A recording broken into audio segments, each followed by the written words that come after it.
ঠাকুর মা ও স্বামীজির চরণে প্রণাম জানিয়ে শ্রী শ্রী মায়ের কথা থেকে কিছু অংশ পাঠ করছি। আজ সকালে কিছু জিনিসপত্র নিয়ে দীক্ষা নেবার আকাঙ্ক্ষায় গেলুম। কী কী দ্রব্যের দরকার হয় তা গৌরীমার নিকট জেনে তাকেও সঙ্গে নিয়ে গেছিল। মায়ের বাড়ি গিয়ে দেখি মা তদ্গত চিত্তে ঠাকুর পূজা করছেন। আমরা যাবার একটু পরে চেয়ে ইঙ্গিতে বসতে বললেন। পূজা শেষ হলে গৌরীমা আমার দীক্ষার কথা বললেন। পূর্বে মার সঙ্গে একদিন আমারও ওই বিষয়ে কথা হয়েছিল। মর্তমান কলা নিয়ে গেছি। মা দেখে বললেন, এ যে মর্তমান কলা এনেছ। একজন সাধুর নাম করে সে কলা খেতে চেয়েছিল, বেশ করেছ। পরে বললেন, ওই আসনখানা নিয়ে আমার বাদিকে এসে বসো। আমি বললুম, গঙ্গা স্নান তো করা হয়নি। মা বলছেন, তা হোক, কাপড় চোপড় তো ছেড়ে এসেছ। কাছে বসলুম, বুকের মধ্যে ঢিপ ঢিপ করতে লাগলো। মা তখন ঘর হতে সবাইকে বেরিয়ে যেতে বললেন। তারপর জিজ্ঞাসা করলেন, স্বপ্নে কি পেয়েছো বলো। আমি বললুম, লিখে দেব না মুখে বলবো। মা, মুখেই বলো। দীক্ষার সময় শ্রী শ্রী মা স্বপ্নে প্রাপ্ত মন্ত্রের অর্থ বলে দিলেন। বললেন, আগে এইটি জপ করবে। পরে তিনি আরেকটি মন্ত্র বলে দিয়ে বললেন, শেষে এইটি জপ ও ধ্যান করবে। মন্ত্রটির অর্থ বলবার পূর্বে মাকে কয়েক মিনিটের জন্য ধ্যানস্থ হতে দেখেছিল। মন্ত্র দেবার সময় আমার সমস্ত শরীর কাঁপতে লাগলো এবং কেন বলতে পারি না, কাঁদতে লাগলো। মা কপালে বড় একটা রক্তচন্দনের ফোঁটা পরিয়ে দিলেন। দক্ষিণা ও ঠাকুরের ভোগের জন্য কিছু টাকা দিল। শ্রী শ্রী মা পরে গোলাপ মাকে ডেকে ভোগের টাকা তার হাতে দিলেন। দীক্ষার সময় মাকে একটু গম্ভীর দেখলুম। পরে পূজার আসন হতে মা উঠে গেলেন। আমাকে বললেন, তুমি খানিক ধ্যান জপ ও প্রার্থনা করো। আমি ওইরূপ করবার পরে উঠে মাকে প্রণাম করতেই মা আশীর্বাদ করলেন, ভক্তি লাভ হোক। মনে মনে মাকে বললুম, দেখো মা, তোমার কথা মনে রেখো, ফাঁকি দিও না যেন।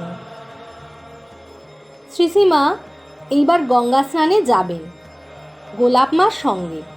আমিও মায়ের কাপড় গামছা নিয়ে সঙ্গে গেলুম। স্নানের জন্য মা গঙ্গায় নেমেছেন। এমন সময় অল্প অল্প বৃষ্টি আরম্ভ হলো। স্নান করে উঠে ঘাটের পাণ্ডা ব্রাহ্মণকে একটি কলা, একটি আম ও একটি পয়সা দিয়ে মা বললেন, ফল আমি দিলুম বটে, কিন্তু দানের ফল তোমার। হায়, পাণ্ডা ঠাকুর জানে না হাতের দান আজ পেল।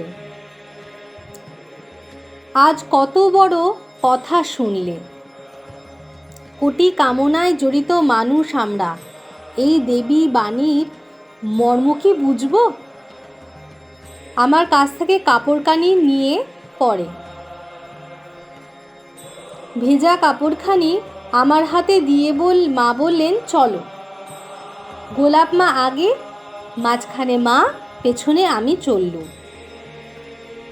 ছোট্ট একটি ঘটিতে গঙ্গার জল নিয়ে মা রাস্তার ধারে প্রতি বটবৃক্ষে জল দিয়ে প্রণাম করে যেতে লাগলেন। মা তখন রাজার ঘাটে স্নান করতেন, কারণ নতুন ঘাট দুর্গাচরণ মুখুজ্জের ঘাট তখনও হয়নি। গোলাপ মা ছোট্ট একটি ঘড়ায় গঙ্গার জল নিয়ে এসেছিলেন। বাড়িতে ফিরে উহা ঠাকুরঘরে রাখতে গেলেন। নিচে কলতলায় চৌবাচ্চার কাছে একটা ঘটিতে জল ছিল। মা তাই দিয়ে পা ধুয়ে আমাকে বললেন, কাদা লেগেছে, ধুয়ে এসো। আমি জল খুঁজছি দেখে বললেন, ওই ঘটির জলই ধোও না। আমি বললুম, আপনি যে ও জল ছুঁয়েছেন। তাতে মা বলছেন, আগে একটু মাথায় দিয়ে নাও, তাহলেই হবে। আমার কিন্তু মন সরল না। বললুম, তা কি হয়? আমি আর একটা পাত্র এনে চৌবাচ্চা হতে জল নিয়ে পা ধুয়ে নিলুম।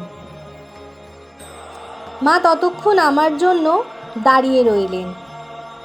তারপর উপরে গিয়ে ঠাকুরের প্রসাদ দুখানি শালপাতায় সাজিয়ে নিজে একখানি নিলেন এবং আমাকে একখানি দিয়ে কাছে বসে খেতে বললেন। আমি প্রসাদ পাওয়ার পূর্বে মায়ের চরণামৃত পাবার আকাঙ্ক্ষা জানাতে মা বললেন, তবে জ্বালা হতে একটু কলের জল নিয়ে এসো এবং আমি উহা আনলে পাত্রটি আমার হাতে করে ধরে রাখতে বললেন।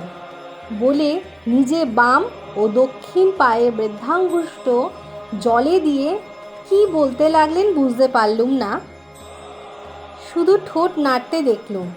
শেষে বললেন, নাও এখন। আমি নিজেকে কৃতার্থ জ্ঞান করে উহা পান করলুম। তারপর খেতে খেতে প্রত্যেক জিনিসটি নিজে একটু খেয়ে আমার পাতে দিতে লাগলেন।